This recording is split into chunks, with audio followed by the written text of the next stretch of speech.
aussi énormément de descendants asiatiques qui souffrent de ce stéréotype. Julie a parlé de ce rapport entre mythe et réalité. À quel point, pourquoi un mythe imposant par le regard dominant permet de reproduire la réalité? C'est parce que nous, en tant que personnes dominées, du coup, on a aussi tendance à intérioriser le regard, le discours dominant sur ce que nous sommes censés être. Voilà, c'est pareil pour les femmes, c'est pareil dans d'autres cas. Mais dans le cas de minorité modèle, en fait, modèle selon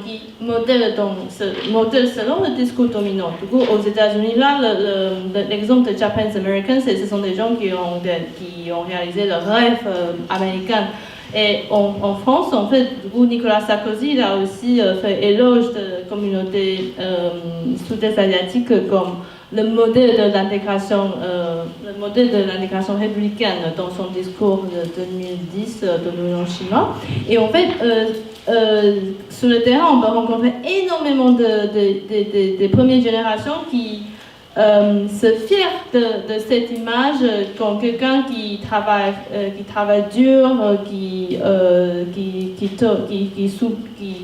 accepte de l'exploitation afin de réaliser une ascension sociale. Du coup, en fait, c'est tout le mythe, ils ont leur effet de projection, mais il y a aussi d'autres personnes qui ne veulent pas, qui ne veulent pas se comporter comme ça.